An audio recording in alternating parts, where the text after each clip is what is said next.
യുദ്ധഭൂമിയിൽ പാശ്ചാത്യ രാജ്യങ്ങളുടെ നേരിട്ടുള്ള ഇടപെടലുകളെക്കുറിച്ചുള്ള ചർച്ചകൾക്ക് വീണ്ടും തീപിടിപ്പിക്കുന്ന തരത്തിലുള്ള അതീവ ഗുരുതരമായ റിപ്പോർട്ടുകളാണ് ഇപ്പോൾ മോസ്കോയിൽ നിന്ന് പുറത്തുവരുന്നത്. റഷ്യൻ സുരക്ഷാ വിഭാഗങ്ങളെ ഉദ്ധരിച്ച് പുറത്തുവന്ന വിവരങ്ങൾ പ്രകാരം യുക്രൈൻ മുന്നണിയിൽ പോരാടിക്കൊണ്ടിരുന്ന പ്രമുഖ യൂറോപ്യൻ രാജ്യങ്ങളിലെ സൈനിക കരാറുകാർ റഷ്യൻ ആക്രമണത്തിൽ കൊല്ലപ്പെട്ടിരിക്കുന്നു. കിഴക്കൻ യുക്രൈനിലെ തന്ത്രപ്രധാനമായ സപ്പോഷ്യ മേഖലയിൽ നടന്ന അതിശക്തമായ സൈനിക നീക്കത്തിലാണ് ഇവർ പൂർണ്ണമായും ഇല്ലാതാക്കപ്പെട്ടതെന്നാണ് റഷ്യ അവകാശപ്പെടുന്നത്. അന്താരാഷ്ട്ര തലത്തിൽ വലിയ നയതന്ത്ര യുദ്ധത്തിന് തന്നെ വഴി തുറക്കാവുന്ന തരത്തിലുള്ള വെളിപ്പെടുത്തലുകളാണ് ഈ സംഭവത്തിനു പിന്നാലെ റഷ്യൻ സൈനിക വൃത്തങ്ങൾ നടത്തിക്കൊണ്ടിരിക്കുന്നത്. കൊല്ലപ്പെട്ടവരിൽ പ്രമുഖരായ പാശ്ചാത്യ ശക്തികളായ ജർമ്മനി, യുണൈറ്റഡ് കിങ്ഡം എന്നീ രാജ്യങ്ങളിൽ നിന്നുള്ള പ്രതിരോധ കരാറുകാരും പൗരന്മാരും ഉൾപ്പെടുന്നുവെന്നതാണ് ഈ സംഭവത്തെ അന്താരാഷ്ട്ര തലത്തിൽ ശ്രദ്ധേയമാക്കുന്നത്. കേവലം സന്നദ്ധ പ്രവർത്തകരെന്ന നിലയിലല്ല, മറിച്ച് യുക്രൈൻ സൈന്യത്തെ മുൻനിരയിൽ നിന്ന് സഹായിച്ചിരുന്ന പ്രൊഫഷണൽ ഗണത്തിൽപ്പെട്ട ആളുകളാണ് ഇവരെന്നാണ് മോസ്കോ ആരോപിക്കുന്നത്. റഷ്യൻ സൈന്യം നടത്തിയ കൃത്യമായ ആക്രമണത്തിൽ ഈ വിദേശ സംഘം പൂർണ്ണമായും തുടച്ചു നീക്കപ്പെടുകയായിരുന്നുവെന്നാണ് പുറത്തുവരുന്ന വിവരങ്ങൾ വ്യക്തമാക്കുന്നത്. യുദ്ധത്തിന്റെ വ്യാപ്തി വരും ദിവസങ്ങളിൽ കൂടുതൽ വഷളാകാൻ ഈ സംഭവം കാരണമായേക്കുമെന്നാണ് വിലയിരുത്തൽ. ആക്രമണം നടന്ന സ്ഥലത്തു നിന്നും കൊല്ലപ്പെട്ട വിദേശ പൗരന്മാരുടെ പക്കൽ നിന്നും നിർണായകമായ നിരവധി രേഖകൾ റഷ്യൻ സുരക്ഷാ ഏജൻസികൾ കണ്ടെടുത്തതായി റിപ്പോർട്ടുകളുണ്ട്. ഇവരുടെ ഔദ്യോഗിക തിരിച്ചറിയൽ രേഖകൾ, പാസ്പോർട്ടുകൾ, സൈനിക പശ്ചാത്തലം വ്യക്തമാക്കുന്ന മറ്റു രേഖകൾ എന്നിവ റഷ്യൻ സൈന്യം കൈക്കലാക്കിയിട്ടുണ്ടെന്നാണ് മോസ്കോ അവകാശപ്പെടുന്നത്. ഈ തെളിവുകളുടെ അടിസ്ഥാനത്തിലാണ് കൊല്ലപ്പെട്ടവർ ജർമ്മനിയിൽ നിന്നും ബ്രിട്ടനിൽ നിന്നുമുള്ളവരാണെന്ന് റഷ്യ ഔദ്യോഗികമായി സ്ഥിരീകരിച്ചത്. യുക്രൈൻ യുദ്ധഭൂമിയിൽ പാശ്ചാത്യ രാജ്യങ്ങളുടെ നേരിട്ടുള്ള ഇടപെടലുകളെക്കുറിച്ചുള്ള ചർച്ചകൾക്ക് വീണ്ടും തീപിടിപ്പിക്കുന്ന തരത്തിലുള്ള അതീവ ഗുരുതരമായ റിപ്പോർട്ടുകളാണ് ഇപ്പോൾ മോസ്കോയിൽ നിന്ന് പുറത്തുവരുന്നത്. റഷ്യൻ സുരക്ഷാ വിഭാഗങ്ങളെ ഉദ്ധരിച്ച് പുറത്തുവന്ന വിവരങ്ങൾ പ്രകാരം യുക്രൈൻ മുന്നണിയിൽ പോരാടിക്കൊണ്ടിരുന്ന പ്രമുഖ യൂറോപ്യൻ രാജ്യങ്ങളിലെ സൈനിക കരാറുകാർ റഷ്യൻ ആക്രമണത്തിൽ കൊല്ലപ്പെട്ടിരിക്കുന്നു. കിഴക്കൻ യുക്രൈനിലെ തന്ത്രപ്രധാനമായ സപ്പോഷ്യ മേഖലയിൽ നടന്ന അതിശക്തമായ സൈനിക നീക്കത്തിലാണ് ഇവർ പൂർണ്ണമായും ഇല്ലാതാക്കപ്പെട്ടതെന്നാണ് റഷ്യ അവകാശപ്പെടുന്നത്. അന്താരാഷ്ട്ര തലത്തിൽ വലിയ നയതന്ത്ര യുദ്ധത്തിന് തന്നെ വഴി തുറക്കാവുന്ന തരത്തിലുള്ള വെളിപ്പെടുത്തലുകളാണ് ഈ സംഭവത്തിനു പിന്നാലെ റഷ്യൻ സൈനിക വൃത്തങ്ങൾ നടത്തിക്കൊണ്ടിരിക്കുന്നത്. കൊല്ലപ്പെട്ടവരിൽ പ്രമുഖരായ പാശ്ചാത്യ ശക്തികളായ ജർമ്മനി, യുണൈറ്റഡ് കിങ്ഡം എന്നീ രാജ്യങ്ങളിൽ നിന്നുള്ള പ്രതിരോധ കരാറുകാരും പൗരന്മാരും ഉൾപ്പെടുന്നുവെന്നതാണ് ഈ സംഭവത്തെ അന്താരാഷ്ട്ര തലത്തിൽ ശ്രദ്ധേയമാക്കുന്നത്. കേവലം സന്നദ്ധ പ്രവർത്തകരെന്ന നിലയിലല്ല, മറിച്ച് യുക്രൈൻ സൈന്യത്തെ മുൻനിരയിൽ നിന്ന് സഹായിച്ചിരുന്ന പ്രൊഫഷണൽ ഗണത്തിൽപ്പെട്ട ആളുകളാണ് ഇവരെന്നാണ് മോസ്കോ ആരോപിക്കുന്നത്. റഷ്യൻ സൈന്യം നടത്തിയ കൃത്യമായ ആക്രമണത്തിൽ ഈ വിദേശ സംഘം പൂർണ്ണമായും തുടച്ചു നീക്കപ്പെടുകയായിരുന്നുവെന്നാണ് പുറത്തുവരുന്ന വിവരങ്ങൾ വ്യക്തമാക്കുന്നത്. യുദ്ധത്തിന്റെ വ്യാപ്തി വരും ദിവസങ്ങളിൽ കൂടുതൽ വഷളാകാൻ ഈ സംഭവം കാരണമായേക്കുമെന്നാണ് വിലയിരുത്തൽ. ആക്രമണം നടന്ന സ്ഥലത്തു നിന്നും കൊല്ലപ്പെട്ട വിദേശ പൗരന്മാരുടെ പക്കൽ നിന്നും നിർണായകമായ നിരവധി രേഖകൾ റഷ്യൻ സുരക്ഷാ ഏജൻസികൾ കണ്ടെടുത്തതായി റിപ്പോർട്ടുകളുണ്ട്. ഇവരുടെ ഔദ്യോഗിക തിരിച്ചറിയൽ രേഖകൾ, പാസ്പോർട്ടുകൾ, സൈനിക പശ്ചാത്തലം വ്യക്തമാക്കുന്ന മറ്റു രേഖകൾ എന്നിവ റഷ്യൻ സൈന്യം കൈക്കലാക്കിയിട്ടുണ്ടെന്നാണ് മോസ്കോ അവകാശപ്പെടുന്നത്. ഈ തെളിവുകളുടെ അടിസ്ഥാനത്തിലാണ് കൊല്ലപ്പെട്ടവർ ജർമ്മനിയിൽ നിന്നും ബ്രിട്ടനിൽ നിന്നുമുള്ളവരാണെന്ന് റഷ്യ ഔദ്യോഗികമായി സ്ഥിരീകരിച്ചത്. അത്യാധുനിക മിസൈൽ പ്രതിരോധ സംവിധാനങ്ങൾ, റഡാറുകൾ, ഡ്രോൺ സാങ്കേതിക വിദ്യകൾ എന്നിവ നിയന്ത്രിക്കാൻ യുക്രൈൻ സൈനികർക്ക് ആവശ്യമായ സാങ്കേതിക പരിജ്ഞാനം കുറവായതിനാൽ ഇത്തരം വിദേശ വിദഗ്ധരെയാണ് കീവ് ആശ്രയിക്കുന്നത്. യുദ്ധഭൂമിയിൽ യുക്രൈൻ നേരിടുന്ന ഏറ്റവും വലിയ പ്രതിസന്ധിയായ മനുഷ്യശേഷിയുടെ കുറവ് പരിഹരിക്കാൻ വിദേശികളെ വ്യാപകമായി ഉപയോഗിക്കുന്നുണ്ടെന്നാണ് റഷ്യയുടെ മറ്റൊരു പ്രധാന കണ്ടെത്തൽ.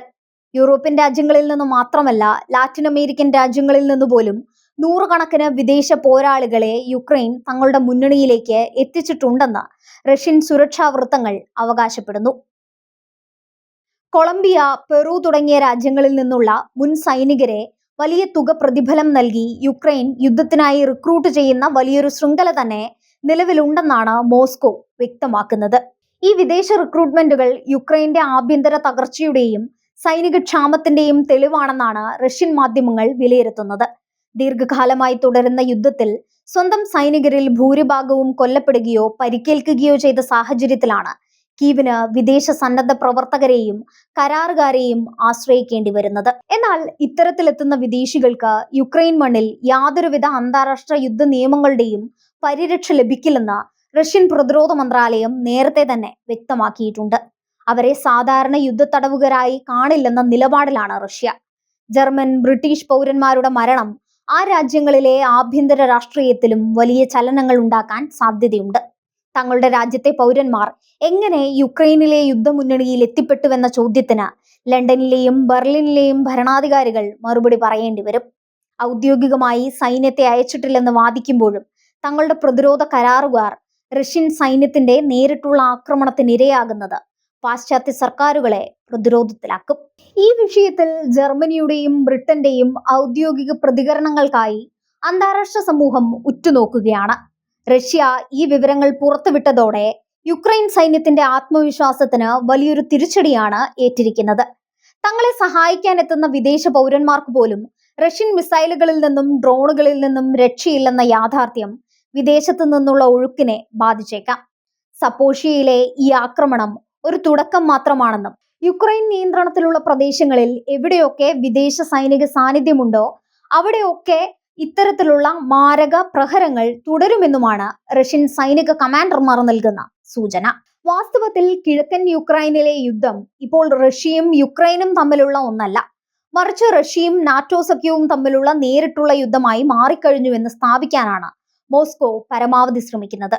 വിദേശ നിർമ്മിത ആയുധങ്ങളും വിദേശ ഉപദേശകരുമില്ലാതെ യുക്രൈനിന് ഒരു ദിവസം പോലും പിടിച്ചു നിൽക്കാൻ കഴിയില്ലെന്ന വാദത്തിന് ശക്തി പകരുന്നതാണ് പുതിയ സംഭവവികാസങ്ങൾ. ഈ ആക്രമണം നടന്ന സപ്പോഷ്യ മേഖല യുദ്ധത്തിൽ തന്ത്രപ്രധാനമായ ഒന്നാണ്.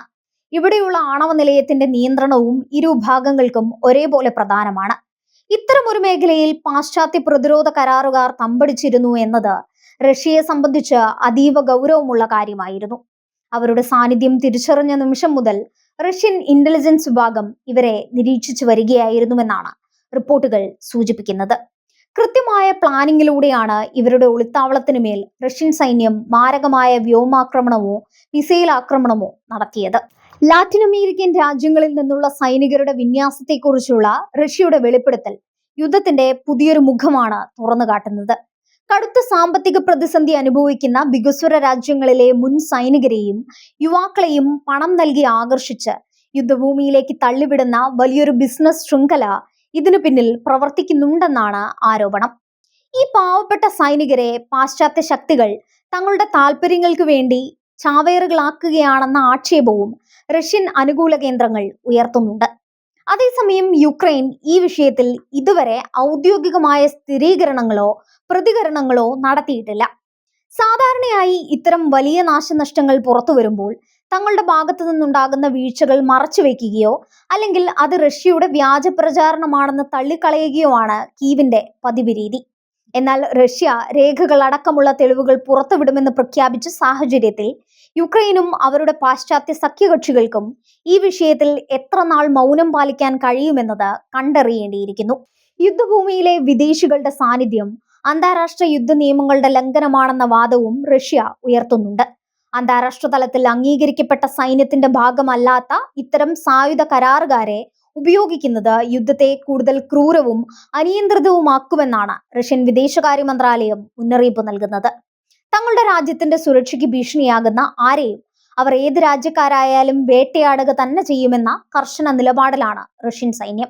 ഈ പുതിയ നയതന്ത്ര പ്രതിസന്ധി റഷ്യയും യൂറോപ്യൻ യൂണിയനും തമ്മിലുള്ള ബന്ധം കൂടുതൽ വഷളാക്കുമെന്നതിൽ സംശയമില്ല. പ്രത്യേകിച്ച് ജർമ്മനിയും ബ്രിട്ടനും യുക്രൈന് ഏറ്റവും കൂടുതൽ ആയുധ സഹായം നൽകുന്ന രാജ്യങ്ങളാണ്. തങ്ങളുടെ പൗരന്മാരുടെ മരണത്തിന് പ്രതികാരം എന്നോണം യുക്രൈനിലേക്ക് കൂടുതൽ മാരകമായ ദൂരപരിധിയുള്ള മിസൈലുകൾ നൽകാൻ ഈ രാജ്യങ്ങൾ മുതിർന്നാൽ അത് റഷ്യൻ നഗരങ്ങളെ നേരിട്ട് ബാധിക്കുകയും യുദ്ധം യൂറോപ്പിലാകെ പടരുന്ന അവസ്ഥയിലേക്ക് കാര്യങ്ങൾ എത്തിക്കുകയും ചെയ്യും. റഷ്യൻ പ്രസിഡന്റ് വ്ളാഡിമിർ പുടിൻ ഈ സംഭവത്തെ പാശ്ചാത്യ രാജ്യങ്ങൾക്കെതിരെയുള്ള തന്റെ രാഷ്ട്രീയ ആയുധമാക്കാനാണ് സാധ്യത. റഷ്യൻ ജനതയോട് സംസാരിക്കുമ്പോൾ രാജ്യം നേരിടുന്നത് കേവലം യുക്രൈനെ മാത്രമല്ല, മറിച്ച് തങ്ങളെ തകർക്കാൻ ഒന്നിച്ചു നിൽക്കുന്ന മുഴുവൻ പാശ്ചാത്യ ശക്തികളെയുമാണെന്ന് സ്ഥാപിക്കാൻ പുടിന് ഇത് കൂടുതൽ സഹായകരമാകും. ഇത് റഷ്യൻ ജനതയ്ക്കിടയിൽ യുദ്ധത്തിന് അനുകൂലമായ ദേശീയ വികാരം കൂടുതൽ ശക്തമാക്കാൻ കാരണമായേക്കും. മറുവശത്ത് ഈ സംഭവം പാശ്ചാത്യ രാജ്യങ്ങളിലെ ജനങ്ങൾക്കിടയിലും വലിയ ചർച്ചകൾക്ക് വഴിവെക്കും. സ്വന്തം രാജ്യത്തെ സൈനികരും കരാറുകാരും എന്തിനാണ് മറ്റൊന്നിനു വേണ്ടി യുക്രൈനിൽ പോയി ജീവൻ കളയുന്നത് എന്ന ചോദ്യം അവിടുത്തെ പൊതുസമൂഹം ഉയർത്തി തുടങ്ങിയിട്ടുണ്ട്. യുക്രൈനിനുള്ള സാമ്പത്തിക സൈനിക സഹായങ്ങൾ നിർത്തലാക്കണമെന്ന് ആവശ്യപ്പെടുന്ന വലതുപക്ഷ രാഷ്ട്രീയ പാർട്ടികൾക്ക് ഈ സംഭവം വലിയൊരു ആയുധമായി മാറും. സപ്പോറീഷ്യയിൽ ബ്രിട്ടീഷ് ജർമ്മൻ പോരാളികളെ ലക്ഷ്യമിട്ട് റഷ്യ നടത്തിയ ഈ നേരിട്ടുള്ള ആക്രമണം യുക്രൈൻ യുദ്ധചരിത്രത്തിലെ ഒരു നിർണായക വഴിത്തിരിവാണ്. വിദേശ ശക്തികളുടെ സാന്നിധ്യം എത്രത്തോളം ശക്തമാണെന്നും റഷ്യ അതിനെ എത്രമാത്രം ഗൗരവത്തോടെയാണ് കാണുന്നതെന്നും ഈ സംഭവം തെളിയിക്കുന്നു. വരും ദിവസങ്ങളിൽ ഇരുഭാഗവും തമ്മിലുള്ള സൈനിക നീക്കങ്ങളും നയതന്ത്ര യുദ്ധവും കൂടുതൽ വന്യവും പ്രവചനാതീതവുമായി മാറുമെന്നാണ് ഈ റഷ്യൻ വെളിപ്പെടുത്തലുകൾ നൽകുന്ന സൂചന.